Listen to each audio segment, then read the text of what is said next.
I think it is one of the most amazing things.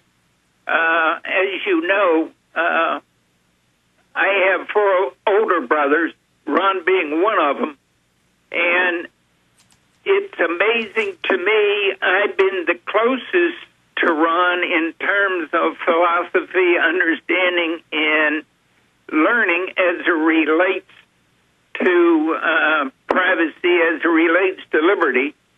But it was fascinating to see the other 3 brothers listen to him and slowly absorb what he was saying. So even they have turned around and learned a lot over the last 2 years in terms of what Ron's been able to do. And he absolutely is a beacon of a shining light out there for other people to look at, follow, learn, and understand from. And when he started 35 years ago, he said, I want to do this for educational purposes. I don't think I'll ever make a difference, but if I can get one more people to understand, or one more person to understand what I understand, this country will be better off. And I think that's happening today. Well, it's another testament to what one person taking action and joining with others can do. We have to have the long view of history and take our country, county, city, state, federal back and put out the truth versus the controlled corporate system and big government systems lies. And in the end, their tyranny will not stand, no matter how many police, how many black helicopters, how many cameras, how many spies, how much surveillance, false flag terror. None of it is going to hold this together. And we can see the momentum shifting against them right now. But looking at what your brother's been able to do, what you've been able to do. But I just wonder, because I'm 36 years old and I get exhausted doing 4 hours a day, working on films, reading legislation, doing other interviews. And I say no to most interviews now. I don't know how your brother at 74 years old. That's correct. How he, because I happen to know a lot about his schedule. I mean, the guy is working 14, 15, 16 hours a day. And I've never seen anyone as dynamic as your brother. And I just, he is absolutely possessed with liberty in a Thomas Jefferson type way, burning in the minds of men. Just briefly, what makes your brother tick? Well, I think he's excited about the prospects of liberty. He's excited about the young people learning about liberty, and he just feels that that's where our future lies. And I give the example of a local family here that I know personally whose son graduated from high school this year, and he's 17 years old, and his thesis paper for his senior year was written on the Federal Reserve.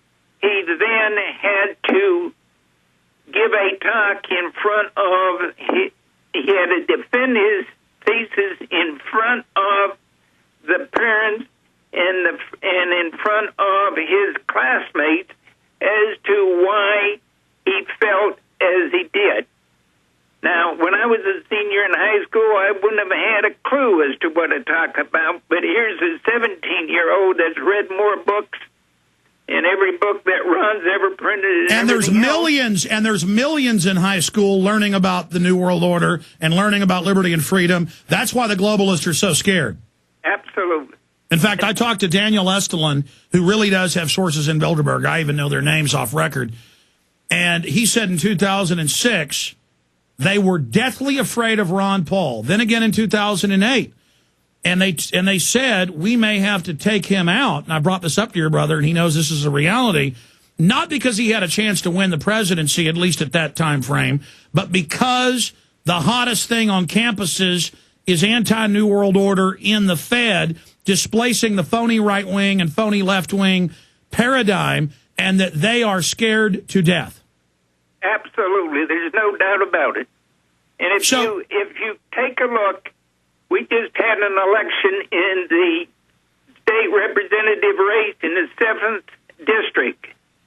A gentleman by the name of David Simpson beat in a primary an incumbent of 7 terms, who, in my opinion, is a typical rhino, and he got defeated. And I think that's totally encouraging, and it's something that I think is fantastic for everybody to see and witness the changes that are taking place. Let me throw this out there, then we're going to calls. In internal White House memos, Cass Sunstein memos, White House regulations are, in congressional hearings, in internal Bilderberg Group meetings, their number one thing they talk about is U.S. patriots and our ideas spreading worldwide. We are the only thing standing between the globalist and world domination and the hellish eugenic system they want to set up. I want listeners to really have a gut check moment. That's not rhetoric you just heard. That's not hype. This is the truth. We are all that stands between humanity and absolute dehumanization.